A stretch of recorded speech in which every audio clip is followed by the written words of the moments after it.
All right, Fred Warner is the NFC's Defensive Player of the Week. Where do I even start? Because we're talking about a Hall of Famer that we're watching right now. How about the emotion that he showed after this win against the Saints? Boy, this one's special. Dub City! In your city! Faithful! That's the 49ers show from the trenches. Definitely check it out. They do a good job. Everybody's mic'd up. We're going to take one more clip from that, take a look at it. But Fred, if that's really stood out to me is that he, after both of these wins, has been so joyous. Like you saw it right there. The game did not feel like week 2 in New Orleans, the Fred Warner. And I think that this is a great example of the 49ers young players, the rookies, energizing the veterans.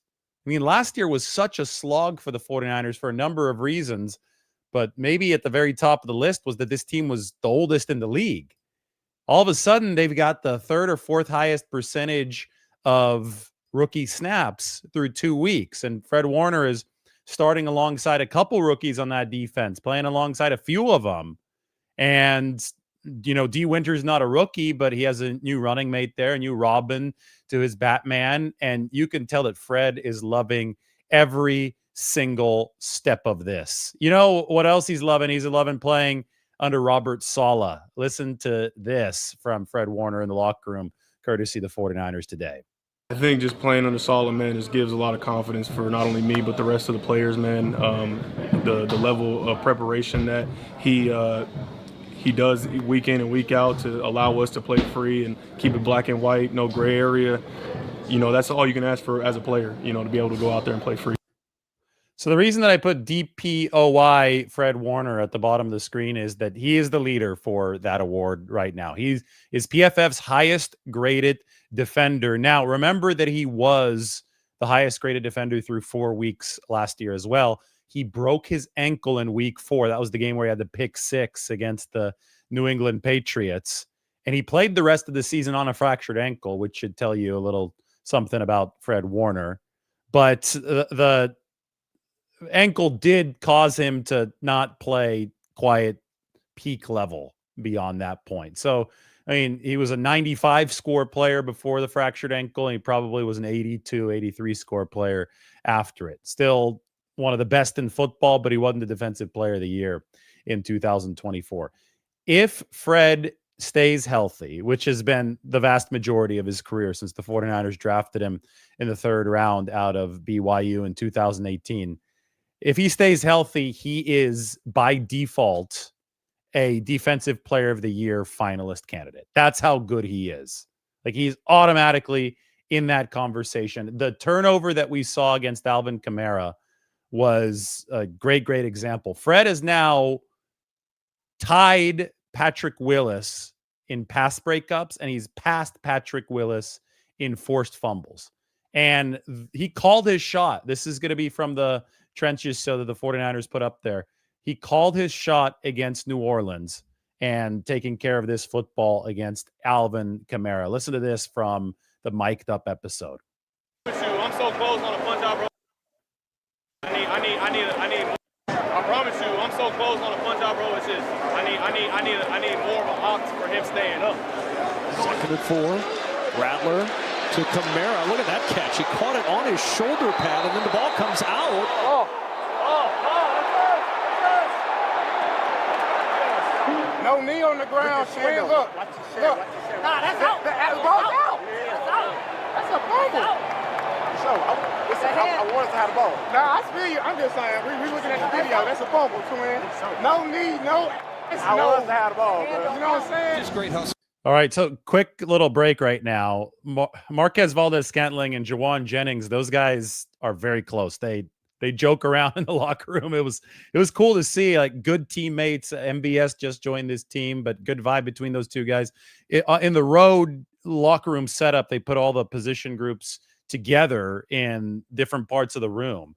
And Kendrick Bourne was in there as well with them. And everybody seems to be vibing in that 49ers receiver room. So you could tell there as they're sitting on the bench discussing that play while it was being reviewed. I immediately typed, that's a fumble, because I saw that ball was punched out just in time by Fred Warner. And you're going to hear him talking about that play.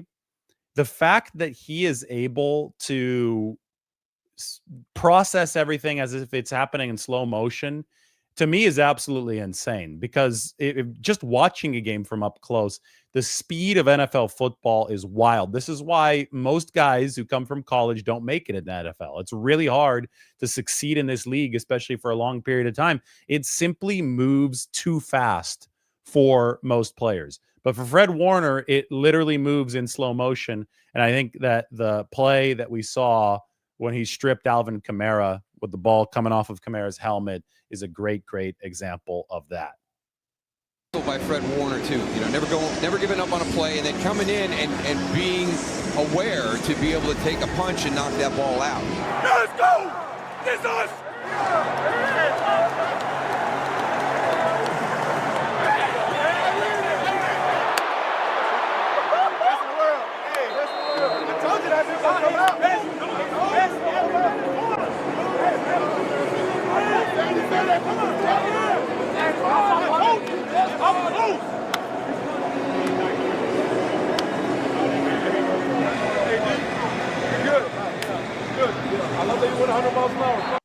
I love the end of that. Robert Saleh. Okay, first off, we heard Fred Warner talking about playing under Robert Saleh and how he's unlocked this 49ers defense.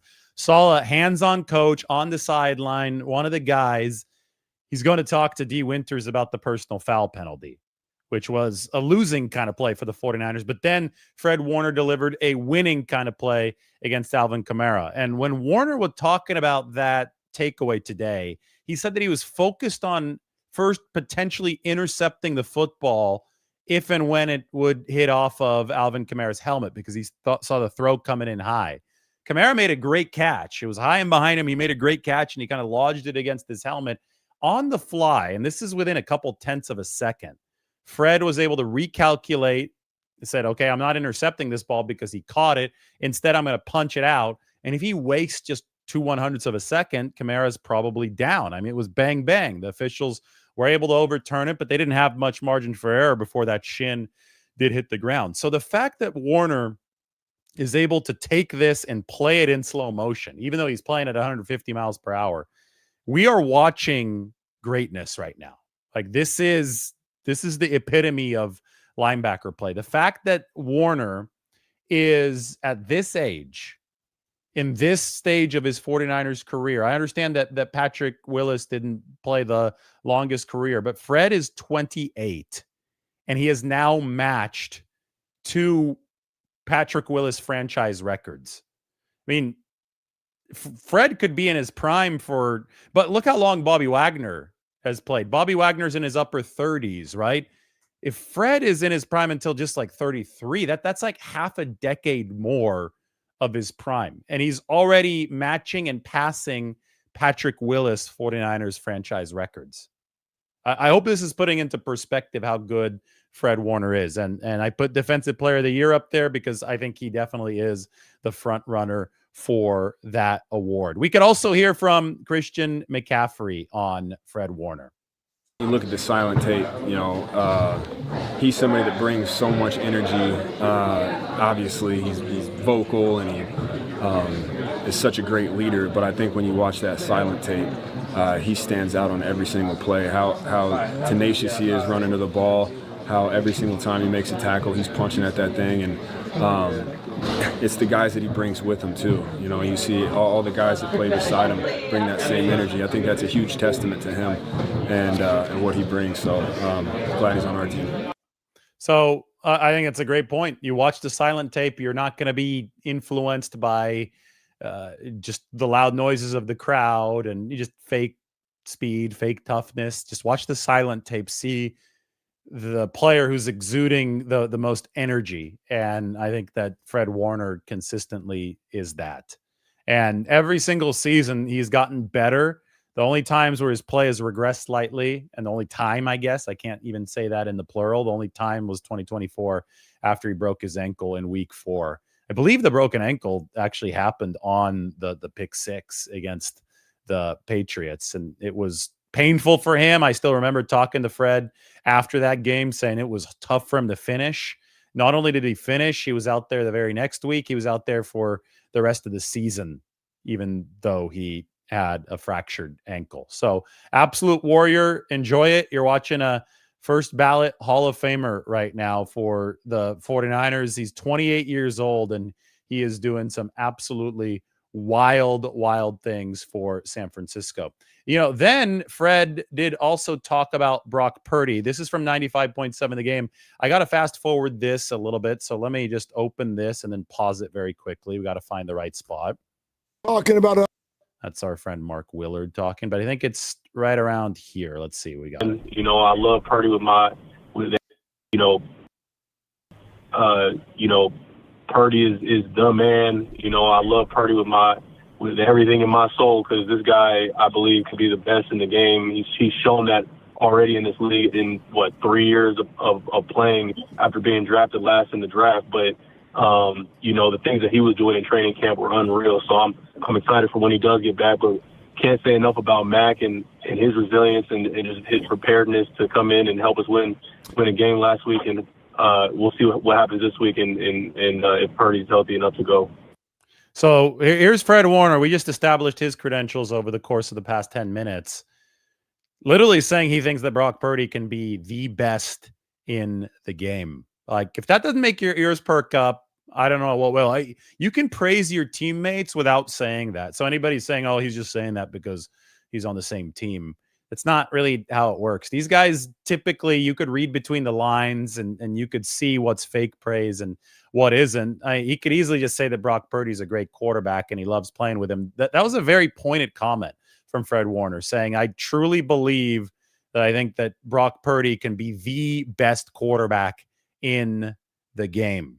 And actually, the early returns here from 2025 are looking promising for Brock Purdy. He's only played that 1 week against the Seahawks, but that's already established. Those guys have already established themselves as perhaps the top front early on here in the NFL. Some of the pressure numbers coming out of Seattle without blitzing are really insane. We may get to some of those graphics in a little bit, but I think that it's time that people start recalibrating how they viewed that week one game between the 49ers and Seattle. That, I spoke of it from Jaron Reed before leading up to week one. I said, Jaron Reed is saying the Seahawks defense has a chance to be the top unit in the league. They were number 6 last year. And, I myself said maybe they're being a little bit ambitious. I mean, after watching them play in week one, and, the 49ers are pass protecting well, and they pass protected well in money situations in that game, but that front gave San Francisco all they could handle. Then they turned around and gave Pittsburgh and Aaron Rodgers all they can handle. Seattle won that week 2 game. The fact that San Francisco's offense was able to pull out that win in week 1 under Brock Purdy, given what all was working against them, that quality Seattle defense, it's going to look better and better, I would predict, as this season goes along.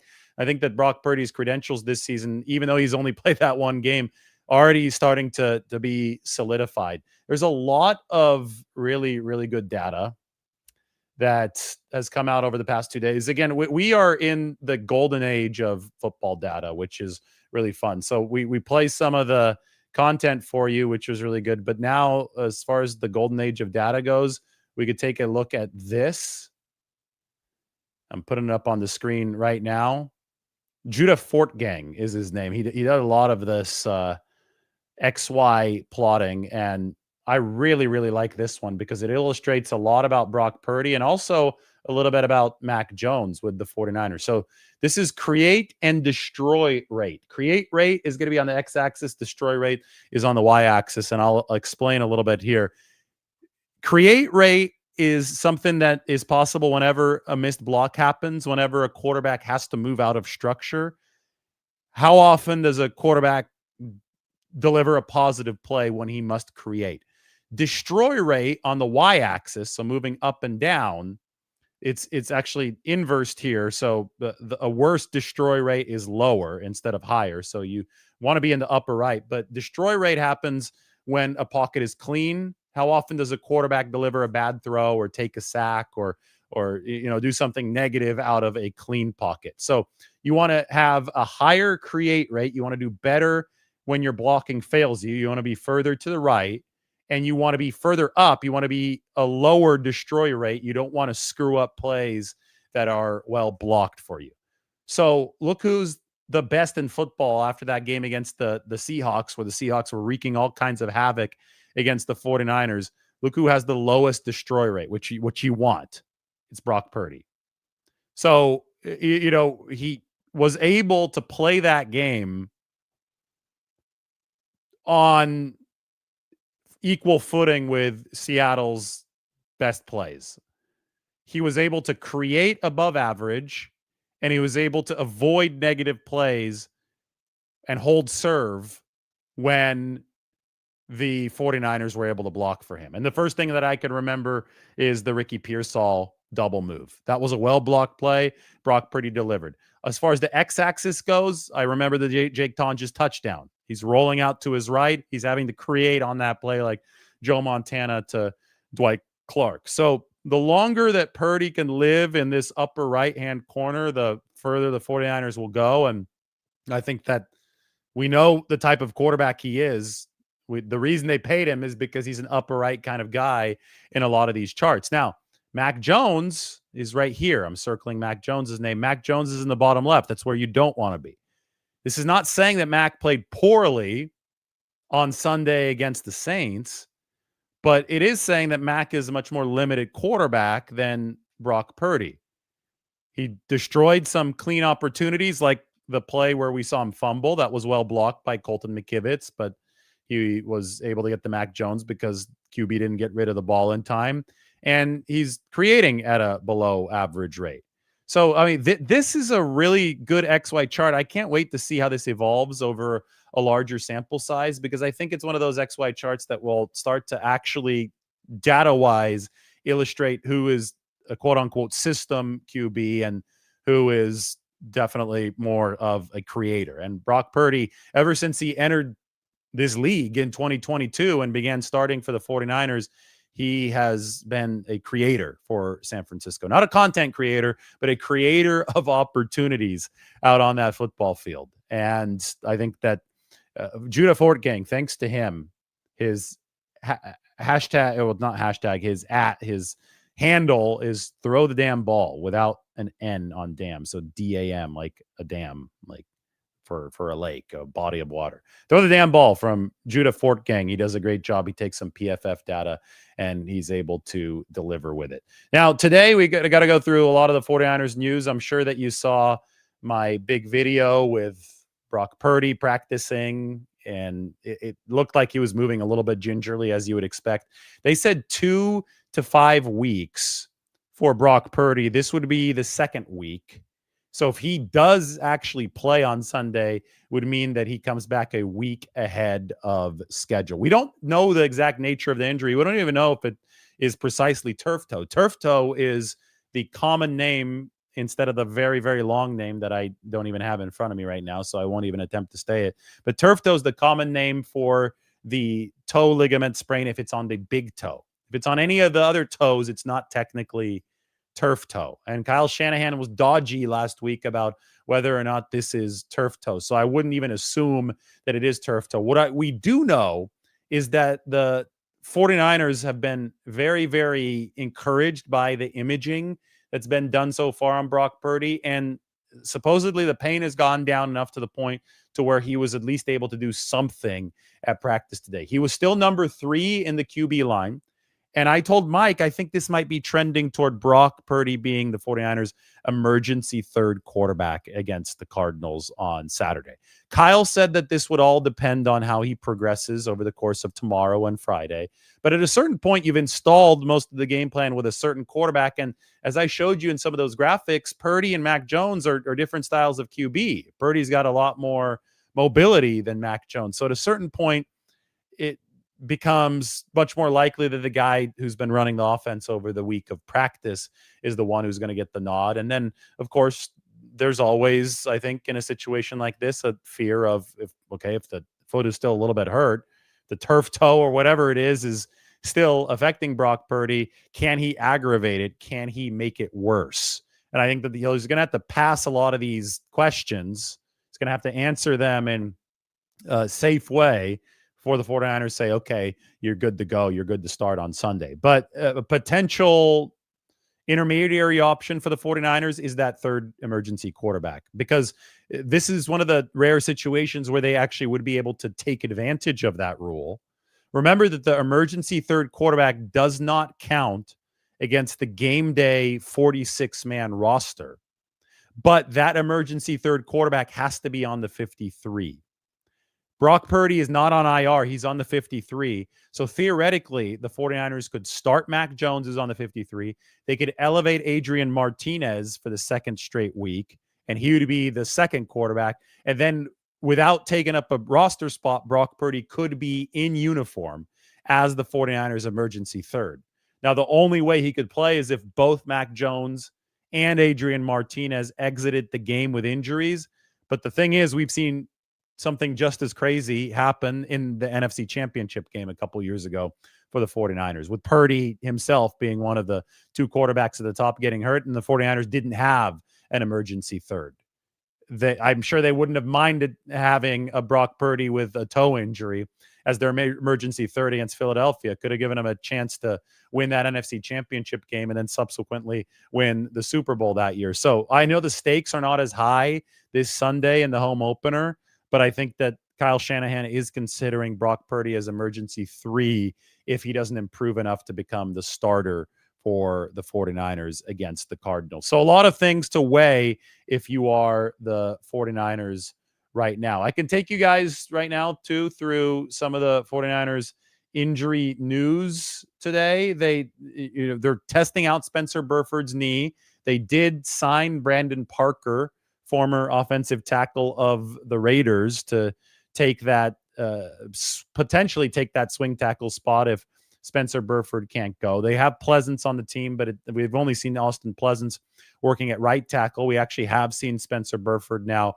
work at both left tackle and right tackle. But if he's unable to go, he is going to be unable to go. Kyle Juszczyk and Saran Neal are both in the concussion protocol. Yetur Gross-Matos, I have to list him as somebody who missed practice because of an injury, but I think this is more of a management situation. He hadn't practiced all that much over the course of the past couple weeks, but the 49ers have been able to get him in there, and he has been an effective player on game day. Nick Bosa today was talking about the great feel for interior rushing that Yetur Gross-Matos has. So he missed practice today. Maybe he gets back out there tomorrow. The 49ers might put on some pads tomorrow for Thursday's session. Maybe Yetur will be there. I still would expect him to play even if he's not. Juwan Jennings has a shoulder and an ankle injury. The ankle popped up after the game against New Orleans. Now, you'll see the article up on the San Francisco Standard here. It says the 49ers progress report, how Brock Purdy and Brandon Ayuk are recovering from their injuries. Well, Juwan Jennings is part of that list as well. I was in the locker room today, and Juwan was playing basketball. And, I know that this is not the end-all, be-all. I know that he didn't practice, and I know that injuries can be a little bit more intricate and nuanced than this. But I think that the way that he was shooting the basketball in the locker room at least led me to believe that it was not a serious injury for Juwan Jennings. At least led me to believe that Kyle called it something that they would evaluate day to day coming out of the game against the Saints. And I think that they're still at that level right now with this Juwan Jennings injury. And my gut feeling would tell me that he should be ready to play on Sunday when the Cardinals come calling. Burford, I said, the knee injury, no practice. They're seeing how the knee responds. And Juwan Jennings has I just said Jennings. I just went through all of this right now. So it's Juszczyk, Saran Neal, Yetur Gross-Matos, Spencer Burford, and Juwan Jennings for the 49ers. Yetur Gross-Matos seems to be week to week with that management situation of the knee. Now, McCaffrey, Trent Williams, those guys had vet days today. I don't count those as injury days. So did Trent Williams. Trent was just chilling out in the locker room today because he had a vet day. Well earned. That's what happens on these Wednesdays. 49ers should have everybody back out at practice tomorrow that is able to go. That's going to include Williams. It's going to include Christian McCaffrey. And then they're going to get ready for the Cardinals on Sunday. 49ers, by the way, up to 2.5-point favorites last I saw over Arizona. So this has been really interesting over the course of the week. Couple funky things about this matchup. First, the 49ers opened up as like 1.5-point favorites, which was significant considering the fact that I think at least then it was a foregone conclusion that Mac Jones would be the 49ers starting quarterback for week 2. It had been assumed that Purdy would be out for at least 2 weeks. Well, fast forward about a day, all of a sudden Arizona had flipped to about a 1.5 favorite. Then the 49ers crept back into the favorite role. So this was swinging back and forth.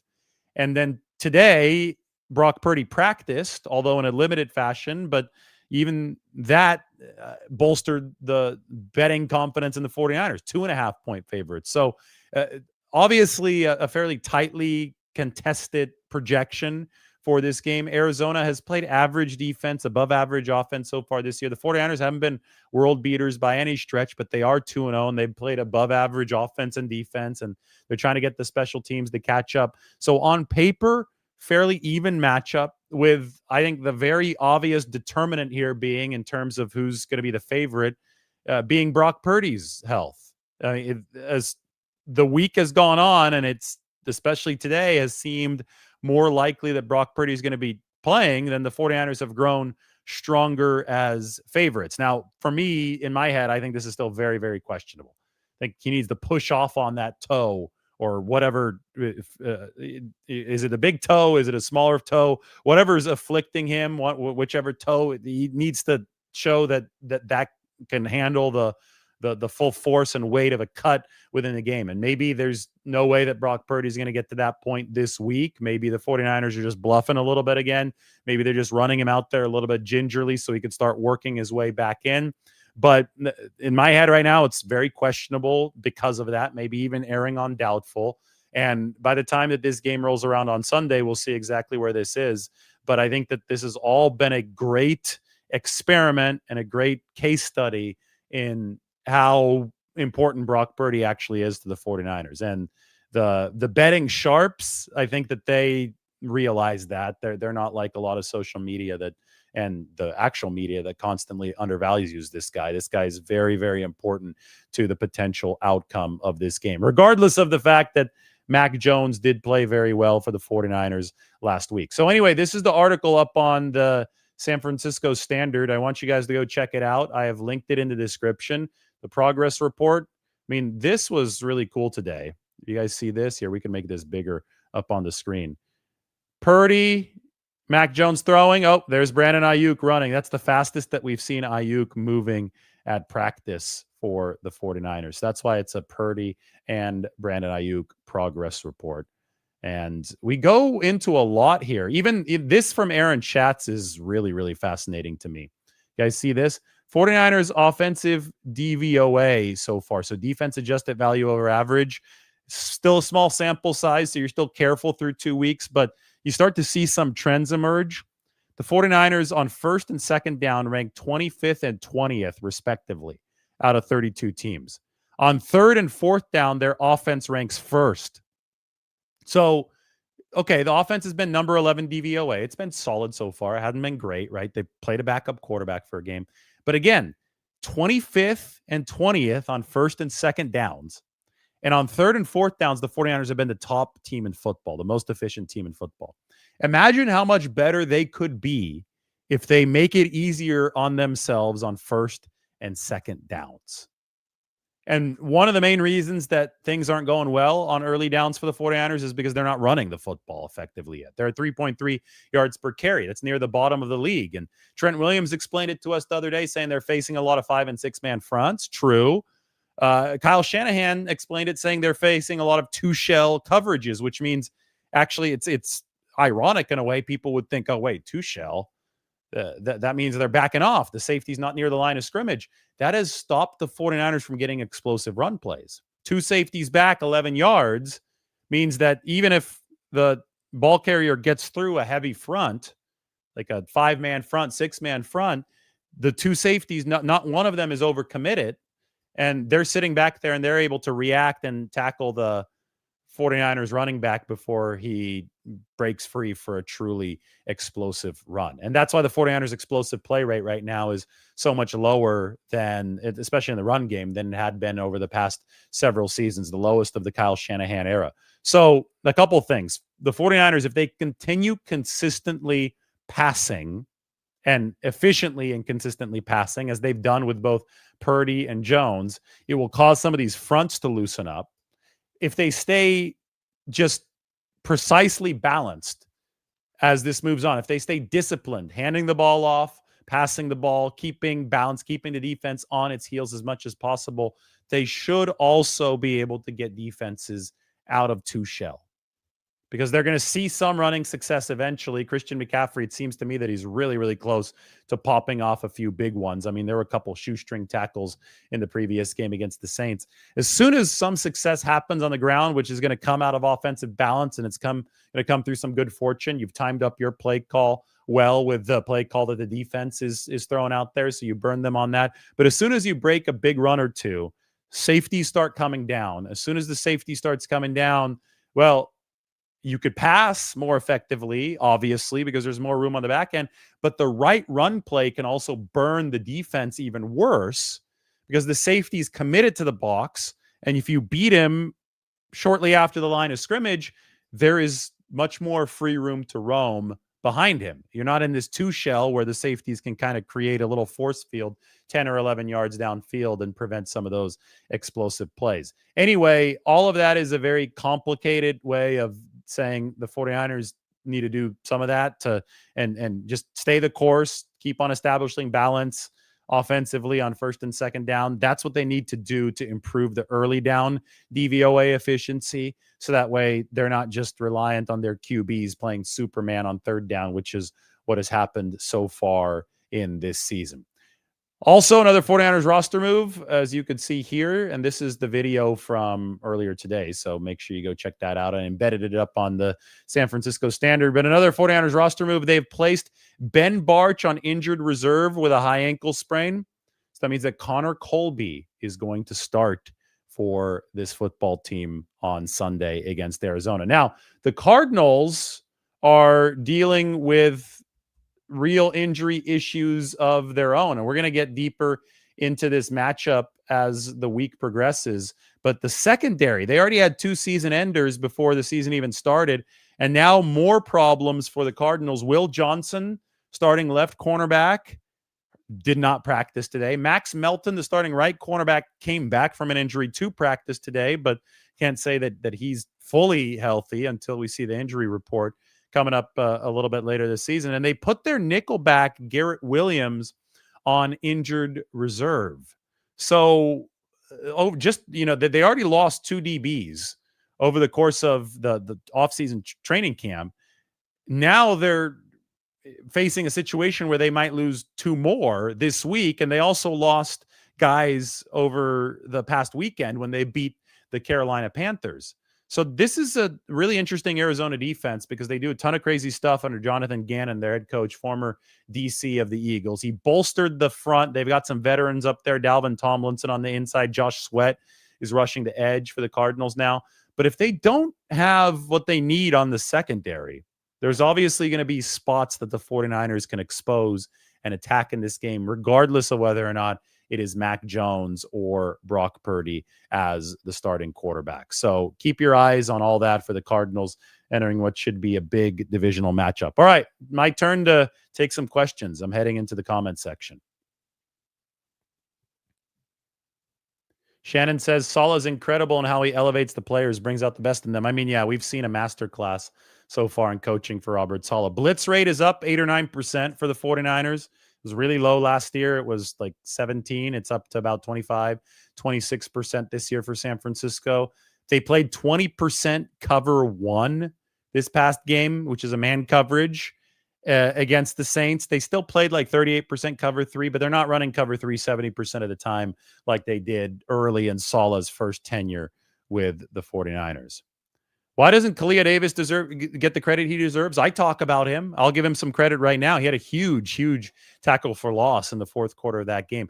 I think that the 49ers defensive tackles, while Alfred Collins and CJ West develop, it's not the most imposing unit. Kalia's a little bit shorter. He's more of an explosive defensive tackle. They're really going to need the length there for the long term, which is why the Alfred Collins development is so exciting for San Francisco. But I really think that because you don't have the same length and imposing size at defensive tackle as the 49ers had back when this was one of the dominant defenses in all football a couple years ago, I think that defensive tackle is a little bit slept on, and I think that's a fair answer to your question.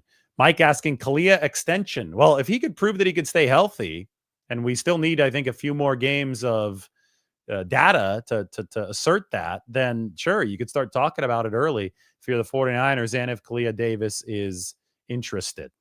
Because Kalia, let me look at the contract really fast. Kalia came in the 2022 draft, right? No, so the extension couldn't happen until 2022. No, this is it. This is year 4. Am I correct on that, Mike? Kalia was the 2022 draft? I'm going to double check. I'm going to make sure. I don't want to give you guys incorrect information. Kalia Davis, he was a 6th round pick in the 2022 draft. So they can extend him at any point now. He's got 3 years under his belt with the 49ers. He's just been injured. He came in with a torn ACL coming out of the University of Central Florida.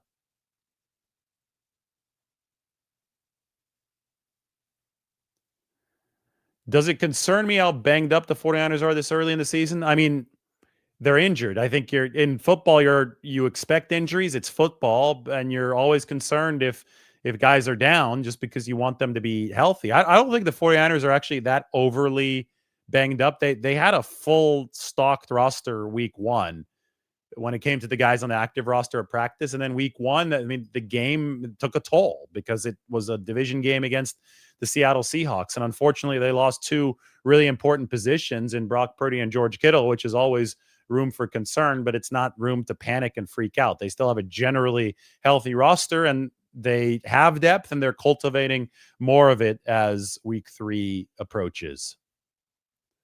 Mike is saying D Winter's extension after this season is over. That'd be cool. This is his 3rd season, so he's not eligible for one until after 2025. As soon as the playoffs start, actually, D would be, even if the 49ers are in them, at that point, D would be eligible for an extension.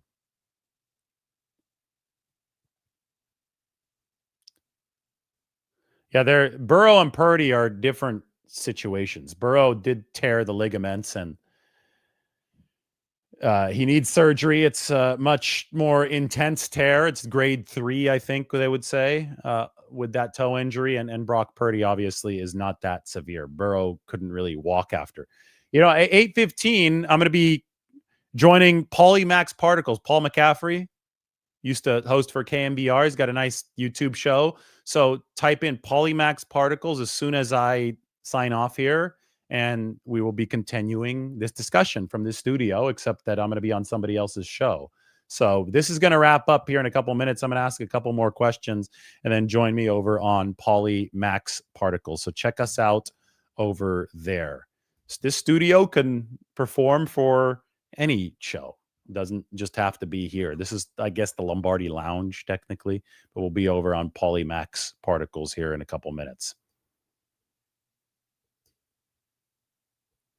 What do the 49ers do at wide receiver and when Robinson and Ayuk come back? Well, let's see who else is hurt at that point. I mean, again, you can't just assume that guys are going to come back and then everybody is going to maintain their current health status. It's just this league, stuff just moves really quickly as far as injuries go. It's a violent league, and you decide what to do once you actually reach the point of return for these players. You can't project that out into the future. That's why you just try to stack depth, and then you make it work when you actually reach the bridge. You don't cross it until you reach it.